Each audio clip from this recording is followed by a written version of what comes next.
জুলাই হত্যাকাণ্ডের সঙ্গে সরাসরি জড়িত ছিলেন বলে দায় স্বীকার করেছেন সাবেক আইজিপি চৌধুরী আব্দুল্লাহ আল মামুন। আন্দোলন চলাকালীন পুলিশ প্রধানের দায়িত্ব পালন করা চৌধুরী আব্দুল্লাহ আল মামুন বলেন, এই মামলায় আমি স্বপ্রণোদিত হয়ে রাজসাক্ষী হতে চাই। মামলায় সাবেক আইজিপির এমন স্বীকারোক্তিতে ফেঁসে যেতে পারেন ক্ষমতাচ্যুত শেখ হাসিনা। এর আগে জুলাই অভ্যুত্থানের সময় সংগঠিত মানবতাবিরোধী অপরাধের মামলায় ক্ষমতাচ্যুত সাবেক প্রধানমন্ত্রী শেখ হাসিনা সহ ৩ আসামির বিরুদ্ধে আনুষ্ঠানিক অভিযোগ গঠন করার আদেশ দেন ট্রাইব্যুনাল।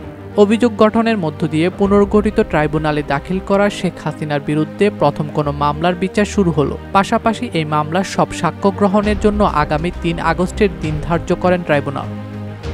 মামলা থেকে আসামিদের অব্যাহতির আবেদন খারিজ করে বিচারপতি মোহাম্মদ গোলাম মুর্তুজা মজুমদারের নেতৃত্বাধীন ৩ সদস্যের আন্তর্জাতিক অপরাধ ট্রাইব্যুনাল ১ আদেশ দেন। এর আগে বৃহস্পতিবার সকালে জুলাই গণহত্যার মামলায় সাবেক পুলিশ মহাপরিদর্শক চৌধুরী আব্দুল্লাহ আল মামুনকে আন্তর্জাতিক অপরাধ ট্রাইব্যুনালে হাজির করা হয়।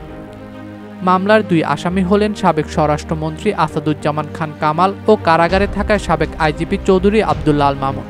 অভিযোগ গঠনের সময় অভিযুক্ত মামুন ট্রাইব্যুনালে উপস্থিত ছিলেন।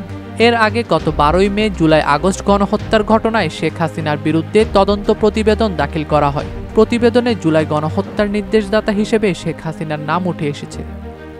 ডেস্ক রিপোর্ট, দৈনিক দেশকাল।